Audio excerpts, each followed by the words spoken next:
people from Arkansas. It's always a pleasure to see people from the state that can follow their dreams and make it out of the state, whether they accomplish a lot of things in the state and then left, or they accomplish minimal things and left. But for you, I've been watching your game for quite a while, and I've seen you grow tremendously. I want to ask you, uh, what's the transition been like for you from leaving Bentonville for so long and now being in a completely different state, a completely different environment? What's the transition been like for you? It's definitely different, but I've had a lot of people who have eased the transition and made it a lot easier for me. So the people that I'm surrounded with here have, made missing home something of the past for me. I haven't really been homesick since I've been here for the 5 or 6 months that it's been. But I would say really just the support that I have from my friends and loved ones has made this really easy. So Jada, what age did you start playing basketball, and was it something that you quickly fell in love with, or did it take time for you to grow to love it and really get good at it? yeah, so I started playing like rec league in first grade through my church, and I always liked basketball over the other sports that I tried because I like to score, and in basketball it's just easier to score than other sports like soccer or other things that I Hmm. tried. I always had a love for the game, but I would say that it really started in middle school when I started taking training seriously and started working more on my development instead of relying mostly on, gifts that God has given me naturally. And I'd say that's where my biggest growth started happening, and it just hasn't stopped since then. Jada, the things I talk about sometimes continuously is family, because my family, they are my best friends, they are my support and love, and I always love to get an in-depth relationship with other people's relationships with their families and how much they relied and learned on them growing up. And I would love to know what were some of the things that your parents and your siblings helped prepare you for the real world. That's a really good question. I'll start by saying that I'm super close with my parents and with my three siblings. Everyone always asks me, like, between us four kids, like, who's the closest? And I tell everyone that I'm the glue. So I think everyone would say they're the closest to me because I'm, like, kind of a middle child, the mediator. So I'm really close with all my siblings. I talk to them a lot since I've been gone. Same with my parents. But I also want to say, like, I feel super blessed with the parents that God gave us because they put us in situations for success. They never wanted to see us fail. And, whether it's teaching us lessons the easy way or the hard way, they were always going to make sure that we were going to, accomplish the things that we wanted to accomplish. I would say the biggest kind of moral or value that I think my dad kind of pounded into me, and this was throughout the recruiting process, was just knowing my worth. He says that you shouldn't be having to sell your brand to other people. People should be wanting to come to you, and just knowing that and having that confidence has been really big for me. So I like that. I like that a lot. We always depict on things, and I always been told that it's always important to have people to rely on and people that you can have a shoulder to lean on. So I love that you have that relationship and that bond.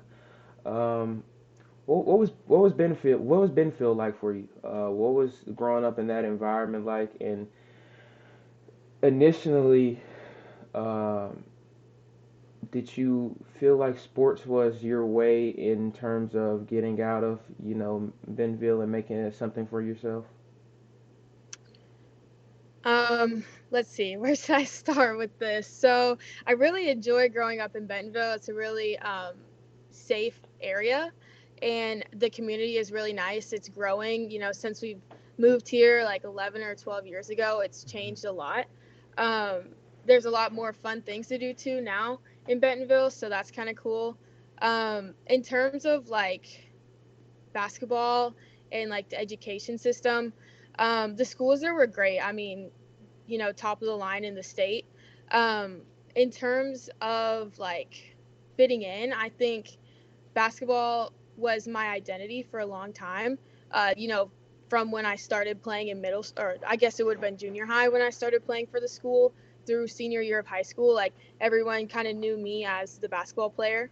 And I think that I also faced struggles with, it's a predominantly white high school and a Yeah. predominantly white town. And so I felt like a lot of times, like, the spotlight was always on our family because, God gave us a lot of blessings in terms of athletic ability. Like my older sister, she went to play Division 1 soccer. I'm at Vanderbilt right now. My brother is really successful, a junior in high school with football and track. And then there's one more that's really good at what she does at soccer. So I think just being able to navigate that and have a good image when it comes to our family name was something that we were very cautious of at Bentonville. Yeah, to be honest, yeah. Outside of basketball, what are some of your hobbies? What do you do to keep your time and your mind away from the game of basketball? That's difficult when most of my life has always been basketball, I love and right that. now it's like basketball times 10. So it's hard to not always have your mind on basketball, which it's healthy to find things to help you escape from that, because that's obviously not what I want to be. Like, I want to be more than just a basketball player. I would say I'm a very big, like, quality time person, so I like to spend time with friends, family, and being at school, it's a lot of FaceTiming. So I want to say because I've got a good group of hoopers that I've talked to, and every single one of them have always said that basketball, their love and their passion for the game to be the best ever. It is their hobby and it is their job. So they really don't have much of anything outside of it. So that answer really sticks with me because I love where your mind is. That means you're destined for greatness. I hope you continue that. That means so much to me. It really does. for You seized your opportunity in high school to become one of the best players, not only in Bentonville but in the state. In terms of just putting up points, you also made your name in the EYBL circuit. What was the recruiting process like for you? When did offers start coming in, and what were you looking for in terms of coaching and lifestyle for college? okay, so I feel like I could write a book about this because my recruiting process was, I don't even have a word to describe it, stressful. Mm, There was a lot of, like, things that I didn't know, things that I picked up along the way.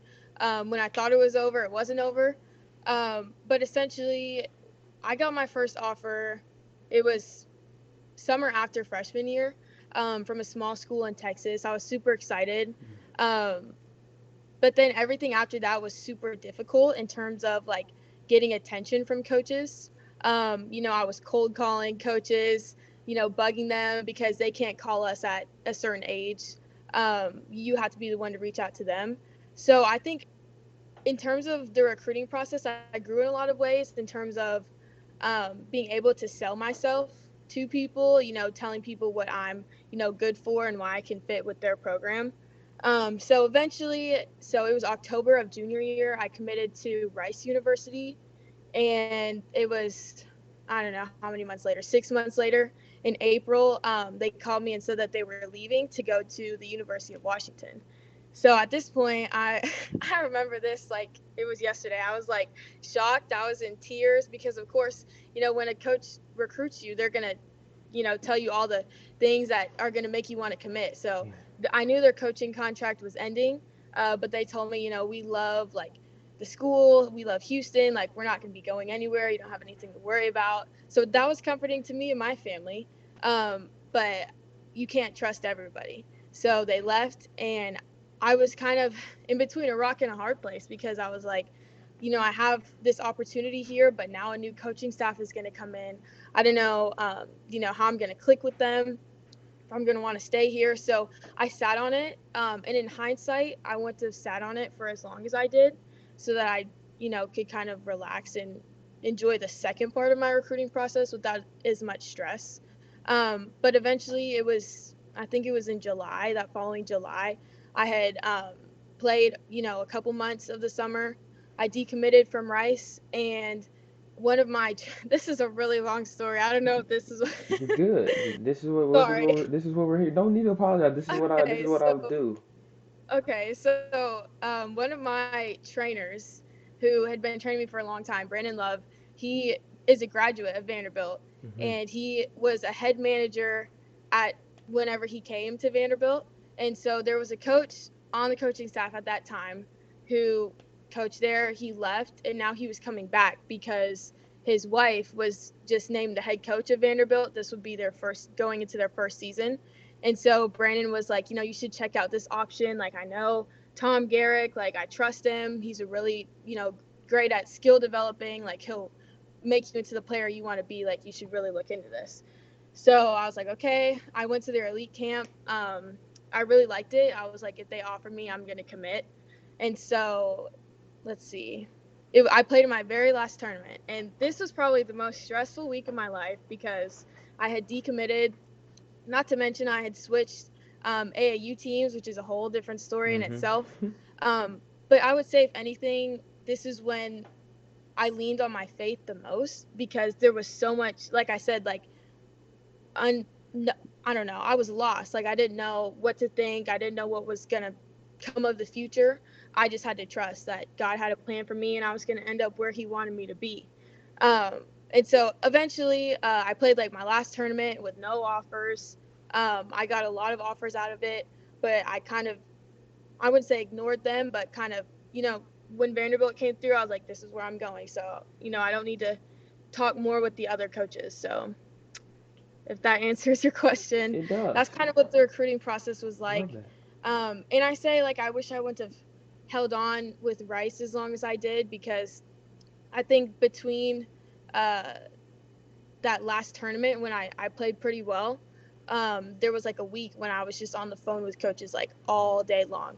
And so I wish that I would have had more time maybe to evaluate options, even though I wanted to go to Vanderbilt. But it was a stressful week to be on the phone with a lot of coaches, if that makes sense. So I love that because it's authentic and it's truthful because this that process isn't always pretty and everything isn't always pretty and it's sunny and smiley and I love that you could tell me that because it follows me to this question. Could you give advice to young ladies listening that are following into your footsteps, trying to become D1 basketball players? What advice would you give to them to help reach that level and sustain a great career in basketball? for sure. So I first want to say that I wish more younger girls asked me for advice or just mentorship because I feel like I have a lot to say and I don't want people to go through like a similar experience that I did, not knowing what to do. When you have someone like me that's so willing to help people out, and I've had people ask me before, and I always tell them like everyone's recruiting process is different. For some people, it may seem easy, but you don't know what goes on behind the scenes. Um, so I would say like just be patient because whether you start getting offers in seventh or eighth grade or you start getting them your senior year, like me, the offers that I wanted, everyone's different, and so it's just a matter of trusting and working hard every single day because you're not going to get the results you want if you don't get better every day, just a little bit better every day. So One more thing before I leave this area. What's what's it like not only playing for your town and your city, but winning a state championship and being in that spotlight and seizing that moment? What was that moment like for you, and how did you exemplify that to the people around So it was really cool playing for Bentonville High School. We had a lot of community support, which was pretty cool. As a girls basketball team, we don't get a lot of attention just you? Yeah. as a sport. But for the state championship, I mean, I consider it a state championship, but we didn't get to play the game. Mhm. That was COVID year. So we had to share it with Fayetteville High School, which it's funny now because, I talked to Sasha Goforth, who I guess at the time was a senior. I was a sophomore, and she said like they had such a good like plan to shut us down, but of course, I'm telling her no. Like we would have beat you guys, so it's kind of who knows who would have won? It would have been us, but it was cool having the state championship. I wish we would have gotten to play, Yeah. but it still counts. I have a ring, so I want to ask you because you just spoke about it. I got to attend a Title IX event a couple months ago, and one of the coaches there were talking about how the media is the one disengaging women's sports more than the men or their counter peers playing the sports. How do you feel about the way your game and women's games are respected and talked about in today's media? And have you ever received any negativity, criticism that kind of made you think like, wow, this is actually true and this is how we're treated in this game? Um, from my personal experience, I there's nothing that's like blaring to Mm-hmm. me off the top of my head where I've experienced discrimination in that sense, other than the normal, people not coming to our high school games. I remember there was a time where it was last year. We have like a Barstool account at our school, and so they would post the game times uh, for basketball games, but they would just mention the boys in the tweet. And I had seen it like one too many times, and I retaliated. I was like, you can at least mention the girls. Like, even if no one comes, you can at least mention like the girls' game starts at 6:30. Which I don't know. They may change after that, but I don't.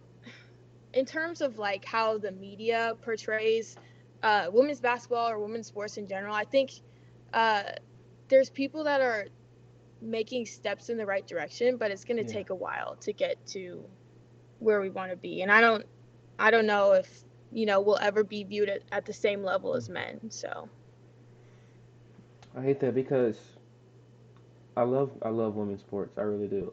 And I especially love women's college basketball. And it's funny because I know there are women that don't appreciate it as well. And no need to. I'm not gonna dish her.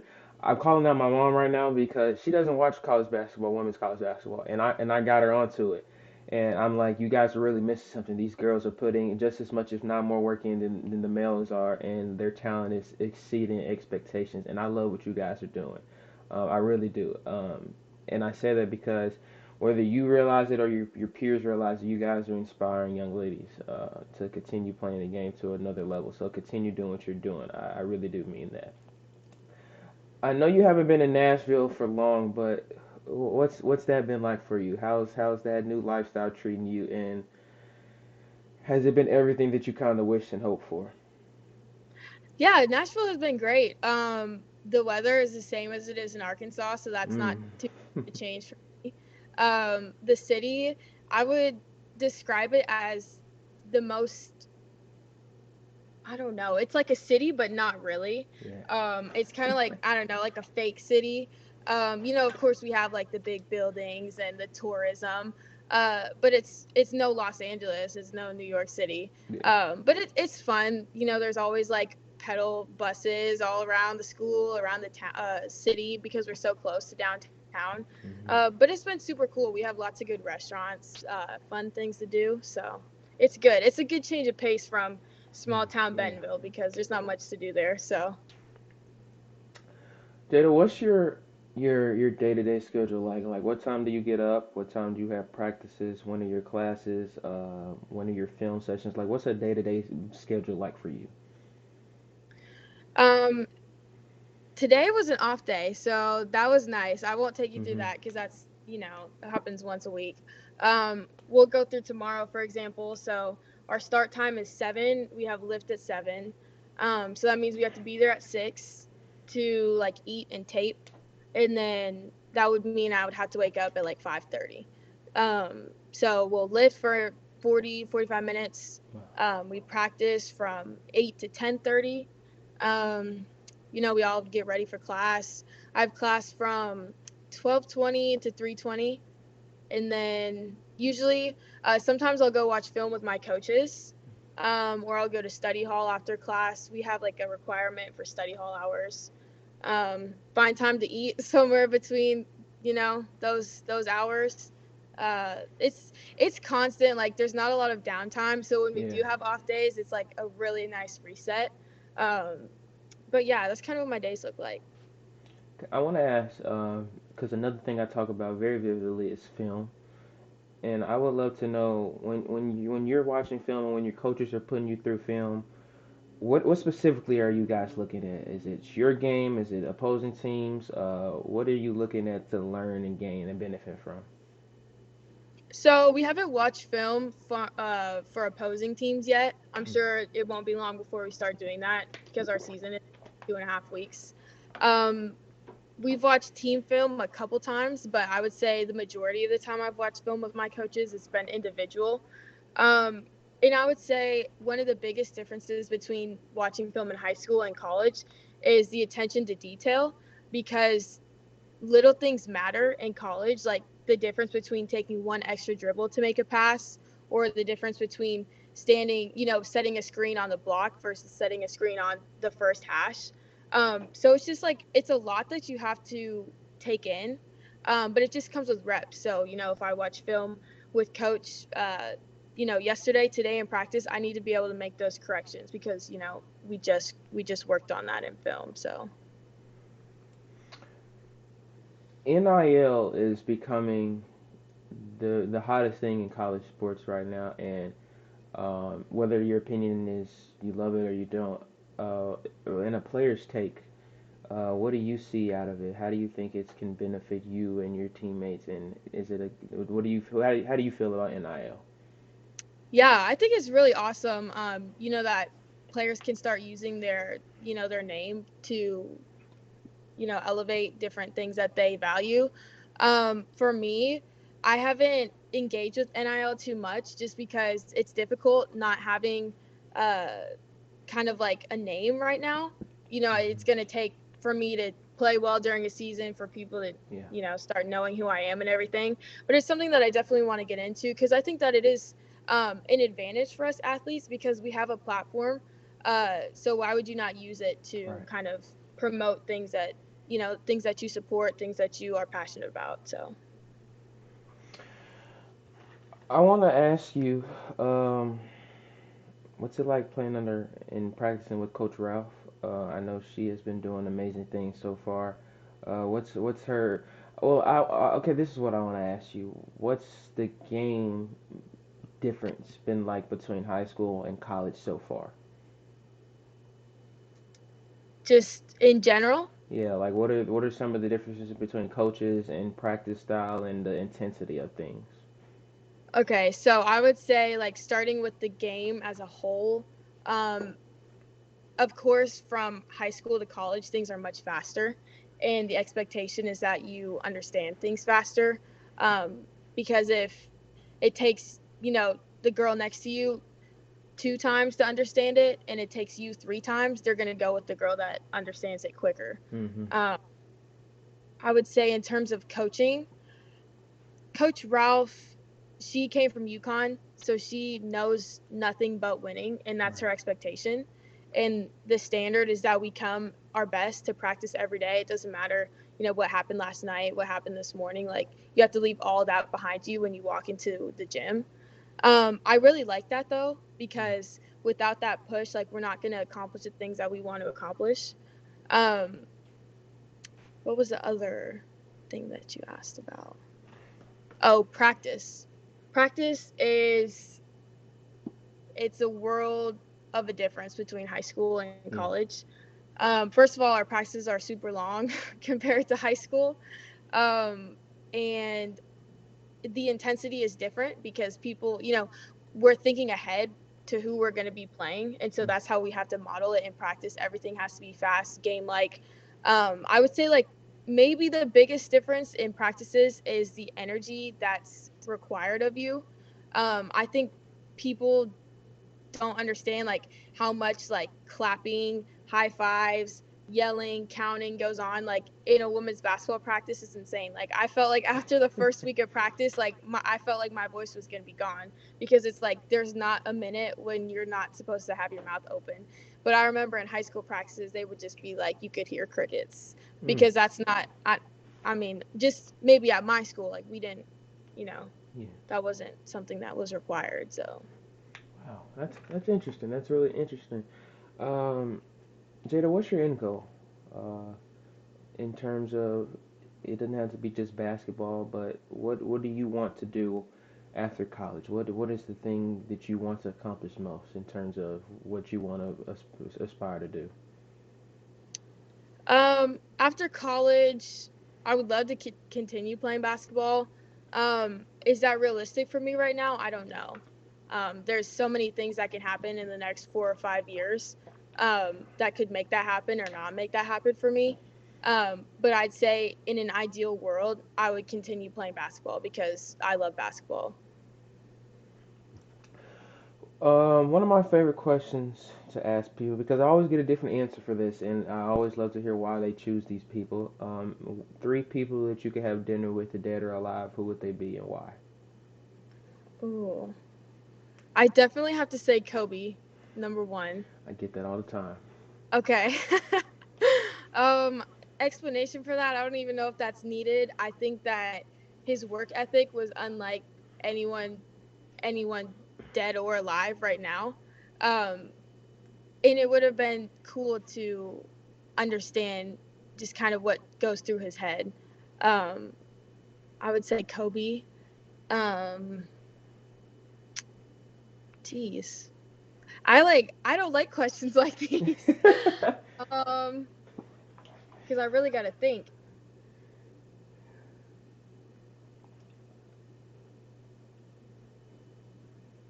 Wow. I don't know. Can I just have one? That's fine. That's Okay. fine because I always thought of it as like it's really happening. And who do you think you can learn to laugh with from the most? And I honestly think Kobe is the one person can tell a story for hours of a day.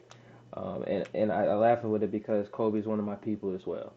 And I wasn't the biggest Kobe fan, but I feel like his drive to be the best ever was different from anyone else. And his advice has helped me through things. So I feel like his stories and wisdom could be shared with me, and I would learn so much from him. So I love that answer.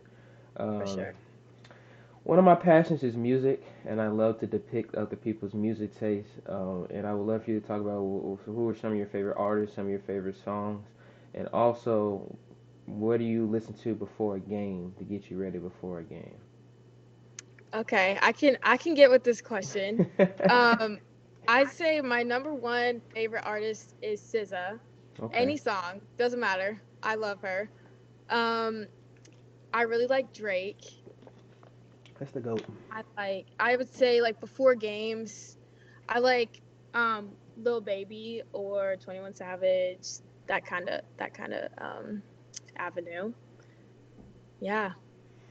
Now, who's over the music at like practices and in the locker room at Vanderbilt? Who's over that? And do you like the music that they're playing?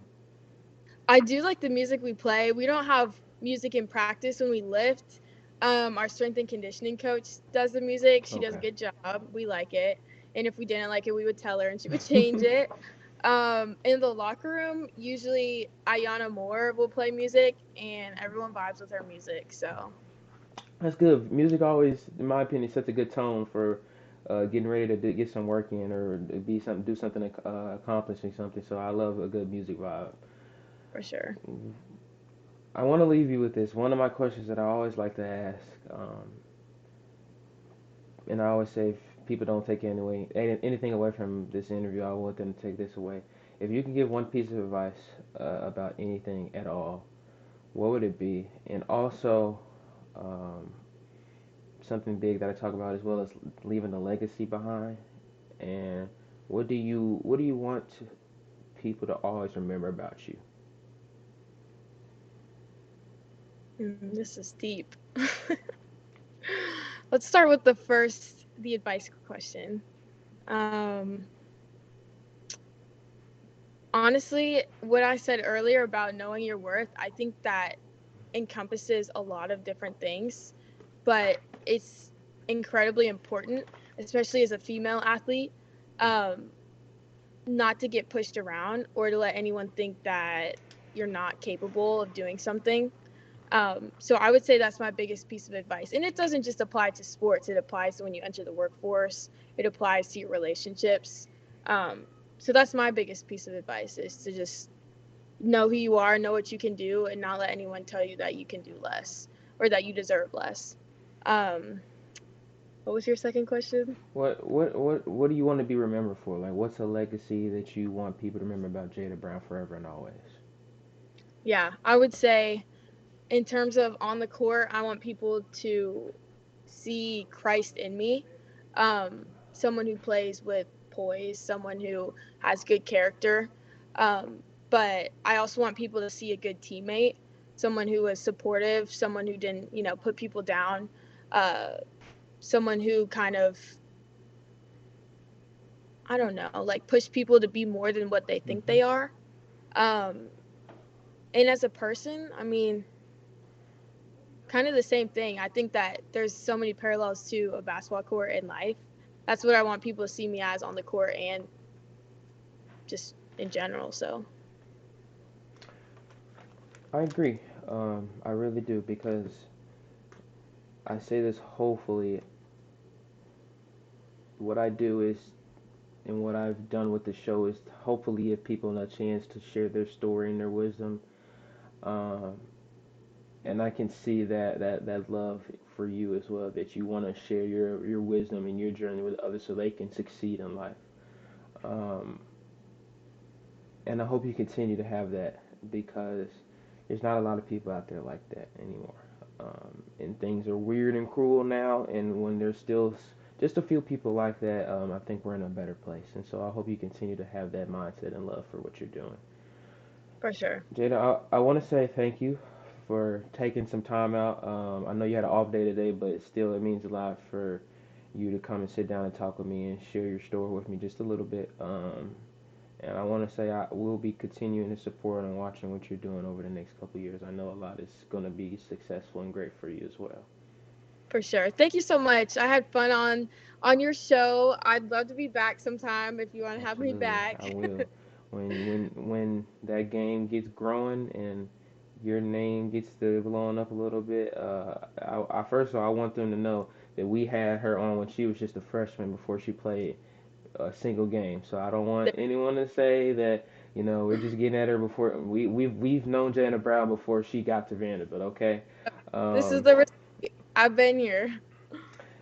so I want to say thank you because not only for talking to me, reaching back out to me, but sharing your truth and your honesty and your authenticness was really important to me as well. I love that I can hopefully share this with a few young ladies that I know, and they take a lot of it, a lot out of it. So thank you so much.